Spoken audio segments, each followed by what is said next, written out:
여러분 안녕하십니까? 오늘의 미국 위크엔드 에디션 오늘 파트 넘버 1, 2로 나눴습니다.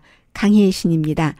먼저 트럼프 대통령이 이제 얼마 전에 오늘 토요일인데도 불구하고 기자회견을 해서 연방정부 폐쇄를 끝내기 위한 그런 안을 민주당에 제안을 했습니다. 그런데 민주당은 받아들이기 어려운 안이다라고 대통령이 이미 그 기자회견을 하기 전부터 얘기를 했습니다. 연방정부 폐쇄가 길어지면서 이제 부분적인 폐쇄이기는 해요. 전체적으로 모든 부처가 문을 닫은 것은 아니지만 중요한 뭐 재무부라던가 또 국세청 국무부 많은 부서가 문을 닫아서 공무원들만 힘든 것이 아니라 일반인들도 불편함이 있고 그리고 또 그 연방 공무원들이 일하는 그 주변에서 장사를 하시는 분들도 전부 지금 돈을 손해보고 계시고요. 평소와 비유를 하자면. 그래서 대통령에 대한 비난도 많아지고 있고 결국은 이제 대통령이 민주당과 벽쌓기 돈을 주지 않는다면서 그 시작한 연방정부 폐쇄를 풀기 위해서 이 같은 안을 제안을 했는데 말씀드린 것처럼 문제는 그 제안하는 안을 민주당이 도저히 받아들일 수 없다고 발표를 한 거예요. 우선 대통령은 멕시코 그 벽 쌓는 비용을 민주당이 57억 달러를 대통령이 원하는 대로 해주면은 민주당이 원하는 다카 프로그램이요. 이것을 조금 연장해 주겠다고 했습니다. 어렸을 때 부모 따라서 미국에 와서 모든 그 정말 시절을 다 이곳에서 보낸 그 젊은이들을 추방하지 않는 것. 그런데 민주당은 지금은 이제 뭐 청년이 된 사람들도 있겠죠. 이 사람들을 영원히 추방하지 말아야지 된다. 이렇게 주장을 하는데 대통령은 오늘 3년 연장을 제안을 했습니다. 그 밖에 이제 뭐 임시 비자, 소지자, 체류 연장도 있었고 그리고 민주당이 벽 쌓는데 돈을 57억 달러를 낭비할 게 아니라 요즘 뭐 대통령이 예를 들어 주장을 하는 그 마약이나 이런 것들도 항구를 통해서 자동차, 비행기를 통해서 들어오니까 오히려 그 같은 그 테크놀로지를 개발하는 것이 더 낫다라고 얘기를 했는데 대통령도 약간의 그 테크놀로지 같은 것, 항구 쪽에 해당되는 것, 그런 곳은 이제 지적을 했고요. 그런데 민주당이 일단 정부 문부터 열어야지 된다. 낸시 펠로시 하원 의장이 한 얘기예요. 이렇게 저렇게 우리가 협상을 하고 있을 게 아니라 문부터 열고 협상을 하자.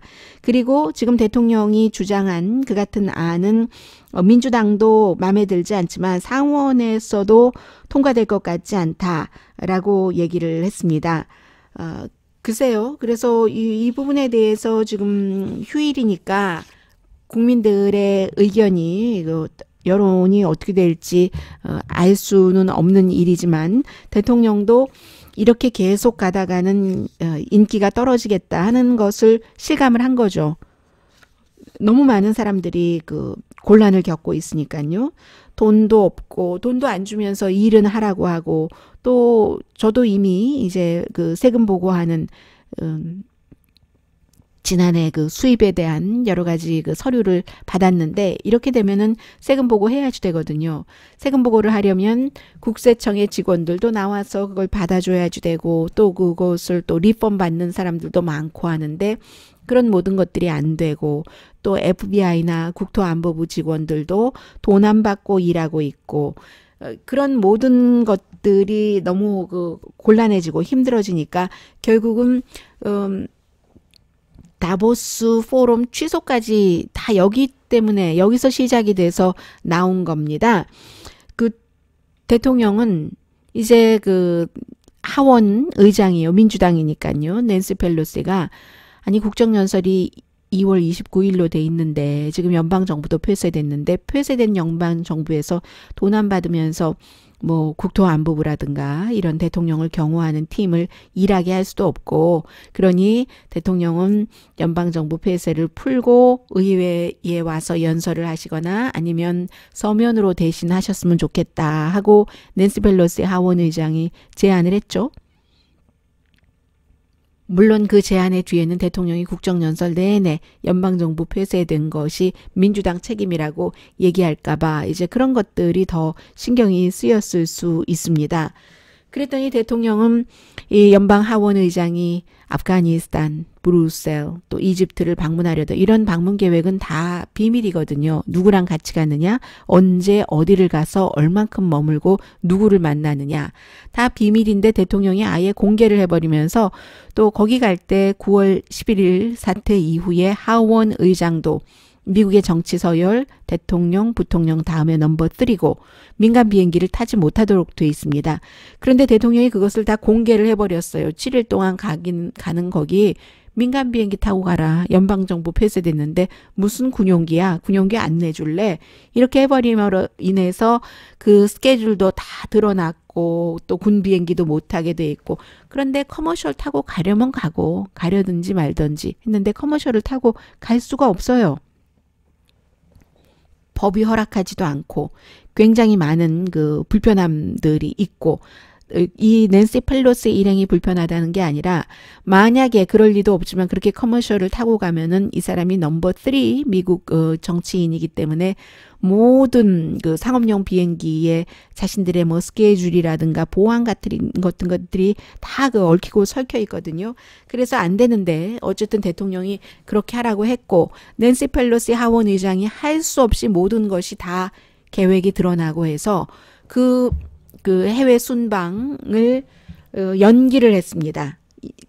그런 일까지 지금 있는 거예요. 그러니까 해외 순방도 하원 의장도 연기를 했는데 다보스 가서 부자들과 만나서 대통령은 이미 먼저 안 간다고 했지만 뭐 국무장관이라든가 재무장관이 와인잔 들고 허허하하 웃고 하는 사진 보여주면 좋겠어요. 여당에 별로 좋은 그림 아니고 하니까 아예 다보스 포럼에 미국 사람 아무도 안 가기로 했기 때문에 한국의 강경화 장관이 폼페이오 국무장관을 거기서 만나기로 한 일정도 지금 취소가 됐고요. 이 문제가 이번 주에 가장 컸었던 뉴스입니다. 아직도 모릅니다. 미국 연방정부가 다음 주에 문을 쉽게 열 것 같진 않은데요. 그리고 어제 보도해드렸던 이 뉴스에 대해서 굉장히 그 사실이라면 큰 뉴스였는데 특별검사 측에서 처음인 것 같아요. 제가 지금 느끼기에는요. 한 번도 이렇다 저렇다 말하지 않는 러시아 스캔들을 수사하는 특별검사 측에서 버즈피드가 보도했었던 그 내용이 사실과 다르다라고 했는데 그 내용이라는 것이 어제 전해드리면서 제가 버즈피드는 아직까지 뭐 10년 정도 그 정도밖에 안 된 매체이기 때문에 지금까지도 잘못된 보도도 사실과 다른 보도도 많이 해왔고 그래서 아주 그 중진 그 매체들은 확인되지 않으면 적어도 그 뉴스 원 자체를 밝히지는 않더라도 그 사실이 확인되지 않으면 보도를 안 하는 경우가 거의죠. 그런데 버즈피드만 하더라도 아직은 이제 좀 그 젊은 그런 매체이기 때문에 보도를 한 것 같은데 트럼프 대통령의 개인 변호사에게 의회에 나가서 거짓 증언을 하라고 했다. 그 거짓 증언이라는 것이 대통령이 선거 캠페인 당시에도 계속 그 러시아의 모스크바에 트럼프 타워를 짓는 것을 추진을 하면서 실제로 블라디미르 푸틴과 만나려는 그런 뭐 계획까지 세웠다는 뭐 또 아들과 딸들도 잘 알고 있고 이런 내용이었습니다. 그래서 제가 어제 보도해드리면서도 버즈피드이기 때문에요. 좀 이런 여지를 남겼었고 했는데 특별검사가 밤에 이 버즈피드의 이 내용이 사실과 다르다라고 얘기를 하니까 버즈피드는 아직도 자신들이 맞다고 그 얘기를 하고 있고요. 특검이 말하는 게 무슨 뜻인지 모르겠다라고 하고 오늘 아침에 정말 보기 드문 일이 일어났는데 트럼프 대통령이 가장 싫어하고 두려워하는 주체가 특별검사인데 이번에 특별검사 측에서 버즈피드의 그 보도가 사실과 다르다. 그것을 특검이 확인을 했다고 버즈피드가 보도를 했거든요. 특검 측에서 그렇게 얘기를 했다고 이 대통령의 개인 변호사 그 마이크 코엔 변호사가요. 그랬는데 이제 특검이 아니라고 얘기를 해주니까 대통령이 너무 이제 기뻐하는 거죠. 특검의 이런 말에 대해서도요. 자, 그런 것도 지금 하나의 아주 큰 뉴스였습니다. 그런가 하면은 이 대통령의 변호사인 마이크 코헨이 IT 회사에 돈을 주고 트럼프 대통령 후보였던 시절에 여론 지지를 많이 받는 것처럼 조작을 하라고 시켰다거나 그 밖에 뭐 다른 내용들도 보도가 됐고, 관련 내용으로 뭐 가장 컸던 것은 이번 주에 이제 미국의 연방 수사국이 트럼프 대통령이 러시아 공작원으로 일을 했었는가 조사를 했었다는 것이요. 그리고 그 조사 권한은 특별검사 측에 넘어갔기 때문에 특별검사가 계속 조사를 했을지 안 했을지는 모르지만 뉴욕타임스에 그 같은 보도가 있고 대통령의 여러 가지 후보 때부터의 그 행위를 봤을 때 그렇게 FBI가 판단을 했다는 거예요. 그리고는 이제 그 뒤에 후속 뉴스도 나왔고, 또 대통령이 왜 그렇게 러시아의 블라디미르 푸틴에게만 약해지고 그를 옹호하려고 하느냐, 뉴욕타임스 기자에게 전화까지 걸어서 푸틴을 옹호하려고 했고, 러시아가 미국 대선에 개입하지 않았다고 본인이 분명히 푸틴에게 들었다면서, 푸틴이 심지어는 우리가 했다면 우리는 그렇게 질질 흘리고 다니지 않는다. 우리는 프로페셔널이니까. 이런 말까지 했다고 얘기를 하고요. 그리고는 또 워싱턴 포스트는 트럼프 대통령이 푸틴과 여러 번 만났는데 그 만날 때마다 딱 통역만 대동하고 가거나 아니면 다른 사람이 있어야지 되거든요. 어느 나라나 마찬가지겠죠. 국제 외교의 프로토콜이. 그런데 대통령은 심지어 통역관이 적은 메모조차도 빼앗고 아무에게도 얘기하지 말라고 하고 알아야지 되는 해당 담당자에게도 얘기하지 말라고 했다. 이런 워싱턴 포스트의 보도까지 나왔었습니다. 그래서 굉장히 힘들다가 결국은 버즈피드가 대통령이 위증을 하라고 했다. 본인의 변호사에게 하니까 많은 진보 언론 측에서 이 정도가 되면은 이건 정말 민주당 쪽에서도요 탄핵감이다 이런 얘기를 많이 했는데 그 버즈피드라는 인터넷 매체의 보도가 특별검사가 뭐 사실이 아니라고 하니까 사실이 아닐 확률 아니겠죠? 특별검사가 아니라고 하니까.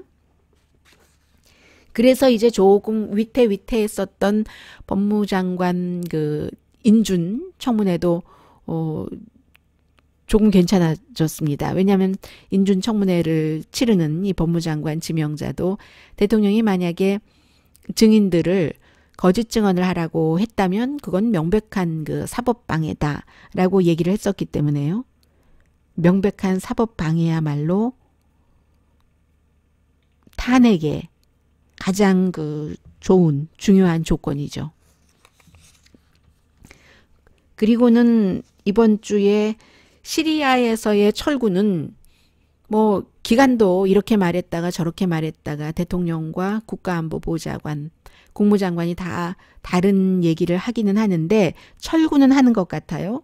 그런데 철군을 하는 이유가 아이시스를 다 잡았기 때문이라고 대통령이 발표를 했는데 그 아이시스가 했다고 주장을 하고 있고 미군 2명, 나머지 2명 숨졌습니다. 그리고 몇 명은 지금 부상을 당했다고 하거든요. 이것도 미국에서 많은 사람들이 어떻게 그럴 수가 있느냐. 더군다나 이와 관련해서는 마이크 펜스 부통령이 이렇게 미군이 숨진 사건이 있고 몇 시간 뒤에 국무부에서 한 연설에서 미국은 아이시스를 완전히 잡았다라고 얘기를 해버린 거예요. 그러니까 도대체 미국의 지금 각 행정부처와 대통령을 중심으로 한 중요한 영향력을 미치는 인물들 사이에서도 말이 자꾸만 왔다 갔다 하고 또 사실과 다른 말을 하고 아주 중요한 심지어 미군이 숨졌는데도 복무 중에 그에 대해서 조의도 표하지 않고 아무 말도 하지 않는 정부의 신뢰도가 프로페셔널한 그런 부분들이 굉장히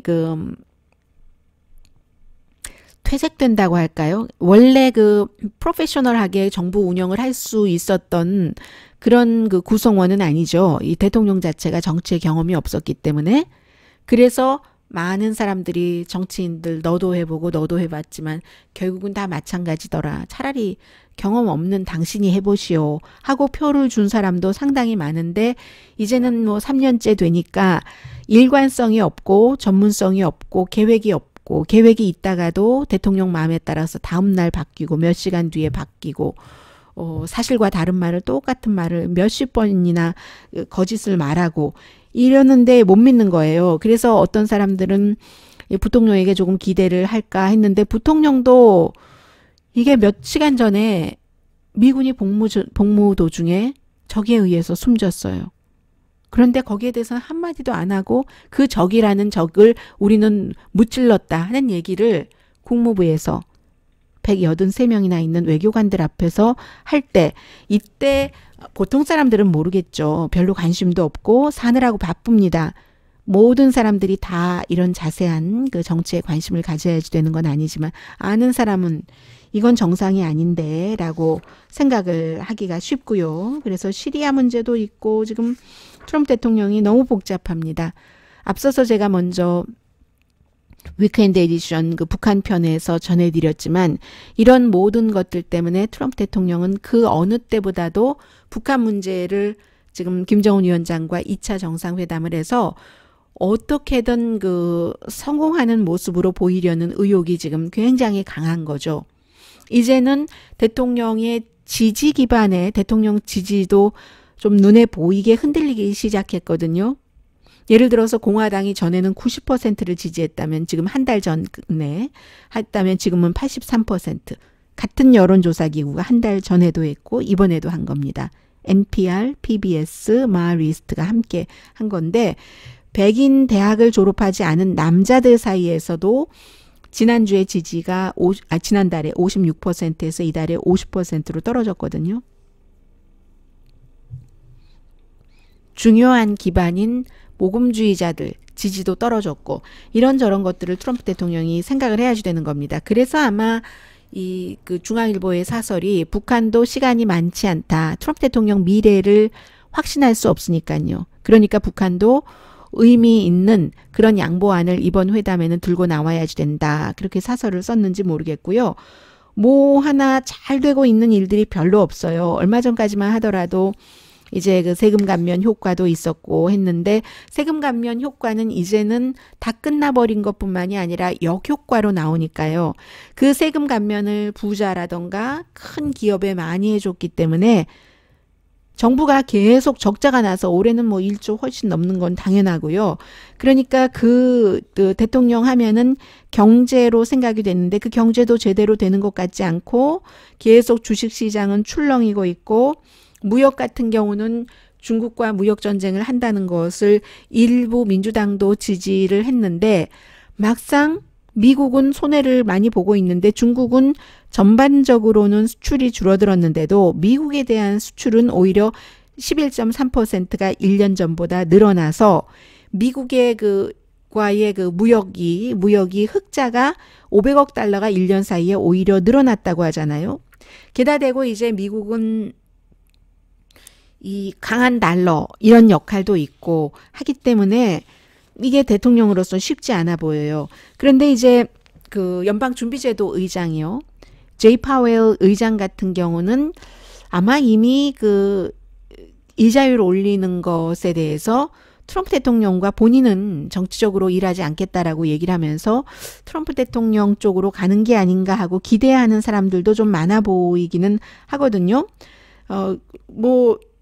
트럼프 대통령을 위해서 일해도 안 되고 트럼프 대통령을 다치게 하기 위해서 일해도 안 되고 여러 가지 그 경제 사정을 보면서 해야지 되는데 이 미국의 연방준비제도 의장이 말을 조금 바꿨기 때문에 예를 들어 지난번에 그 자넷 옐런 연방준비제도 의장 같은 경우는 꾸준하게 자신의 소신은 전혀 굽히지 않으면서 꾸준하게 갔잖아요. 사실은 그런 것들이 꾸준하게 갈 수 있는 그 주변 환경이 돼서 그러는지도 모르겠죠. 독립적인 기구가 연방준비제도인데 어떤 때 국가의 비상사태에는 연방준비제도도 그 국가의 비상사태에 발맞춰서 일을 합니다. 0% 이자율을 미국이 얼마나 오래 가지고 왔어요. 2008년도 그 리만 브라더스 그 사건 이후에. 그리고 이제 그런데 그렇지 않을 때는 또 그 대통령이 연준을 좀 존중해줘야지 되는 거죠. 자넷 옐런 연방준비제도 의장이 본인의 뜻대로 이자율을 조정할 수 있었다면 그것은 버락 오바마 대통령이 지금 그 트럼프 대통령이 이 제이 파웰 그 의장에게 하는 것처럼 노골적으로 간섭은 안 했기 때문에 자넷 옐런 그 준비 의장이 그렇게 이자율 그 정책을 본인의 소신대로 하고 할 수 있었다고도 보여지고요.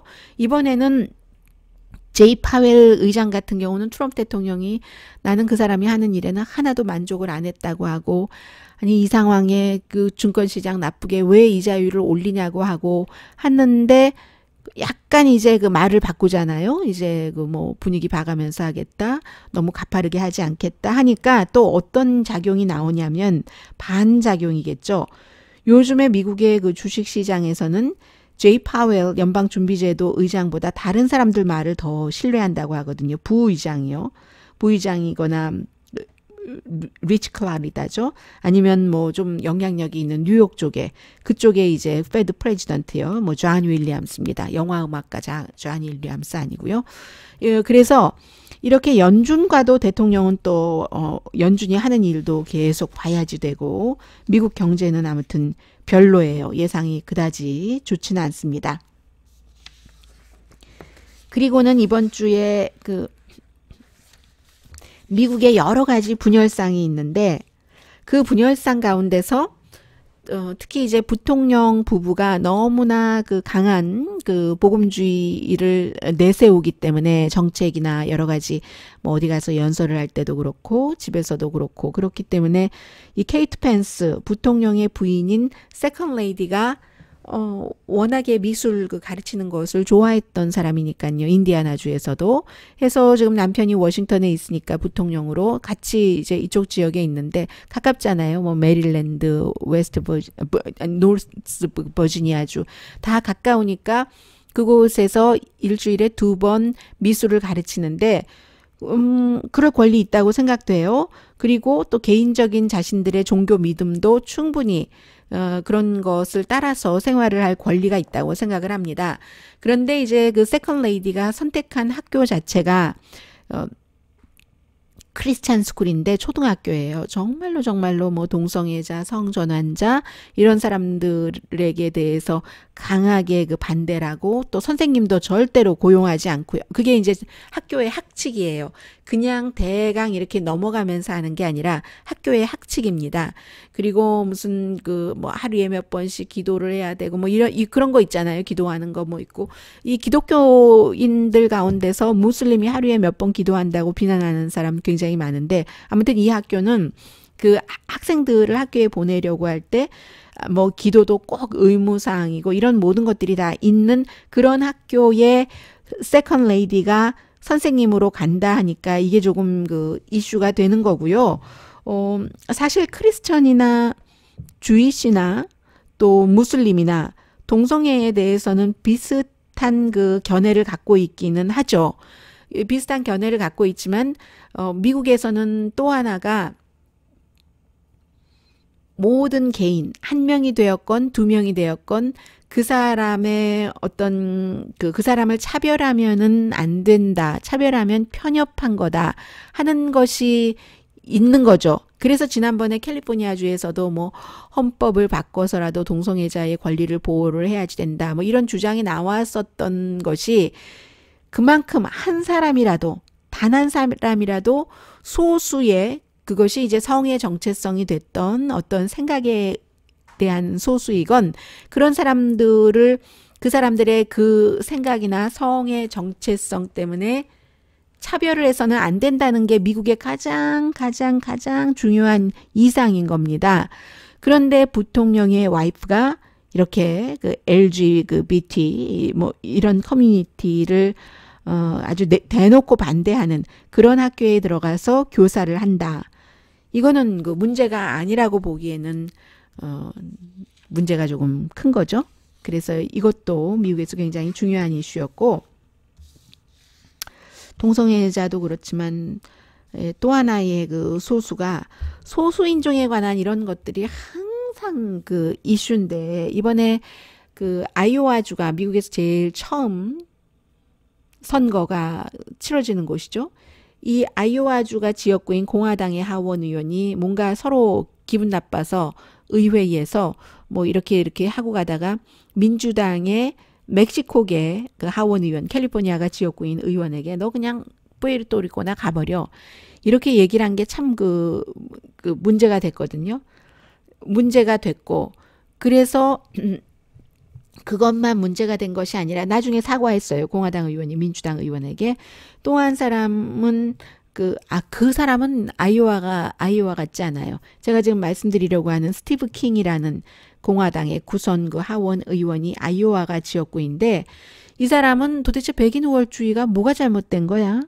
뭐 이런 식으로 얘기를 하거든요. 이민에 대해서는 정말로 반대를 하고, 그러니까 심지어 아이오와주에서 발행되는 가장 그 중요한 신문도 사설에서 너무 창피하다. 도대체 보탬이 안 돼요. 아이오와주에. 아이오와주를 전국적인 수준에서 망신만 주고, 당신은 이 사람이 이제 그런저런 그 발언을 한 뒤에 뉴욕타임스와의 인터뷰에서요. 공화당의 지도부에서 3군데의 소위원회에 소속해 있었더군요. 다 그 제명시켜 버렸습니다. 2년 동안 그 소위원회 소속은 없이 일하도록 했어요. 그런데도 사람들이 그것 가지고는 부족하다. 아니, 어떻게 백인 우월주의자가 아무렇지도 않은 말이야. 그렇게 주장하는 게 이렇게 나오니까 그 지역구에서도 발행되는 신문인 아이오와주의 주요 신문도 2군데의 신문, 아마 지금은 더일지도 모르겠어요. 사임을 하는 게 맞다 하면서, 제가 이번 주에 본 그 시사 만평 가운데서 가장 재밌는 시사 만평이요. 아이오와주에 이제 그 돼지가 많으니까요. 농가가 있고 하니까. 돼지 뭐 여울통 같은 데서 2마리의 돼지가 각각 이제 이렇게 앉아 있는데 그 돼지들이 똥밭에서 앉아 있는 거예요. 자신들이 똥을 싸고 자신들이 그 똥을 뭉개고 있는 거예요.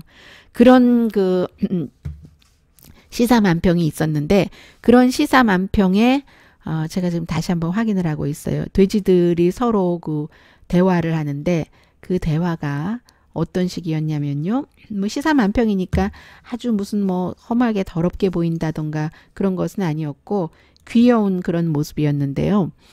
이 인종차별적인 발언을 늘 해도 사실은 뭐 아이오와 주민들이 뽑아줬으니까 당선이 됐던 건데, 그 당시에는 그런 것들이 넘어갈 수 있었는데, 지금은, 그리고 공화당에서도 가만히 있다가 왜 이번에 뭐 징계 비슷한 것을 했느냐, 이제 쓸모가 없어진 거거든요. 하원이잖아요. 하원은 민주당이 다수당이기 때문에 민주당의 의원들이 그 소위원회의 의장직을 다 장악하고 있어서 이 인종차별적인 그 의원이 공화당의 이념을 2년 동안 소위원회에서 할 수 있는 일도 별로 없는 거예요. 그러니까 이제 이번에 우린 이런 사람은 징계한다고 징계를 한 거죠. 네, 돼지가 여울통에 있는 건 아니고 완전히 똥밭에 2마리의 돼지가 있으면서 I feel dirty. 정말 더럽게 느껴져. 자신들을 돼지고 이렇게 하고는 있지만 그 사람의 발언이 너무 불쾌하고, 그 우리 아이오와주를, 돼지가 많은 아이오와주를 인종차별적인 그런 주로 표현을 한다. 스티브 킹 의원이 이렇게 돼지들이 그냥 코를 벌렁벌렁 하면서 얘기를 하고 있어요. 미국에서는 항상 이 인종이라는 게 최후의 미국이 그 갈등을 하는 그런 문제이기도 합니다. 그래서 제가 사실은 전해드리지 못했던 부분 가운데 이런 내용이 있었어요. 그 샌드라 오가 지난번에 이제 상도 타고 에이시안 아메리칸으로서 처음으로 이제 그 뭐 골든글로브 사회도 보고 했었을 때, 이번에 그 상 받은 게 그 BBC 아메리카의 드라마잖아요. 킬링 이브라는 그런 드라마인데, 지난번에 이제 그레이 아나토미로 유명해졌었던 이 샌드라오가 경력이 50년 되는 사람이에요. 물론 제가 좀 전에는 스티브 킹이라는 미국 의원을 얘기를 했지만, 샌드라오는 캐나디안이잖아요. 그러니까 한국계 캐나디언이잖아요. 코리안계. 그런데 이 샌드라오가 30년 동안 그동안 이런저런 것을 하고 뭐 영화도 많이 나오고 하면서 그 무대에서 너무 상 받고 좋아하면서 엄마 아빠 사랑해요, 한국말로 딱 했잖아요. 그런데 그 샌드라오가 언젠가 그 인터뷰한 것을 보니까 분명하게 이 업계, 그 업계는 더 심하죠. 뭐 정치계도 마찬가지고, 정치계도 공화당은 95% 이상이 하원에서는 백인 남자예요. 정치인들이. 그런데 샌드라오가 본인이 이제 이 BBC 아메리카가 만든 이 드라마에 출연해달라는 제안을 받았을 때 본인이 주인공이라고 상상을 못했대요. 하면서 당연히 지금 이런 우리 업계에서는 에이시안에 대한 인종 편견이 있고 그 주인공을 그렇게 주지 않는 거예요. 그런데 그쪽에서 BBC 아메리카에서 주인공을 하라고 하니까 오 마이 갓 하면서 그 순간에 샌드라 오 씨가 내가 세뇌당했었어. 내가 그동안 세뇌를 당했었구나. 나는 마치 새로운 작품을 할 때 절대로 그 주인공은 될 수 없다는 식으로 세뇌를 시킨 사람이 있으니까 세뇌를 당했겠지만 어쨌든 본인이 세뇌를 당했다고 생각을 하는 겁니다. 그래서 이 사람이 본인이 상을 받고 그 수상 소감을 말할 때 체인지를 지금 보고 있다고 그 소수인종들을 흑인 얼굴, 소수인종 얼굴들을 누구를 가르치면서 이게 리얼이다 라고 얘기를 했잖아요. 그 말씀을 제가 드리고 싶었는데 못 드렸다가 지금 드리고요. 미국에서는 인종 문제, 결국 이제 나중에 뭐 연방정부 폐쇄가 어떻고 뭐가 어떻고 뭐 이민 등등등등 다 가다가 마지막에는 항상 그 인종으로 부딪히게 되는 게 미국입니다. 소수인종이 대통령이 될 수 있어? 이런 질문을 이제 하는 날이 올 텐데 그 전에 앞에 위켄드 에디션 넘버 파트 1에서 말씀드린 것처럼 북한 문제도 풀려야지 되겠고 여러 가지가 정리돼야지 이제 인종으로 갈 텐데 최종적인 그 문제점 찾기는 아마 인종 거기에서 미국은 머물게 될 것 같습니다. 네, 오늘의 미국 위켄드 에디션 여기서 마치고요. 그리고 좀 전에 제가 먼저 올렸습니다. 위켄드 에디션 넘버 1에서는 트럼프 대통령이 아주 김영철과의 회담도 잘 됐다고 했고, 싱가포르 회담 이후에 지금까지 북한과 미국과의 핵협상은 진전이 있었다고 하면서 여러 가지 얘기를 한 것에 대해서 미국의 전문가와 미디어와 일반인들은 어떤 반응을 하는지 위켄드 에디션 파트 1에 먼저 보도를 했거든요. 관심 있으신 분들은 그 에피소드도 봐주시기 바랍니다. 강혜신이었습니다.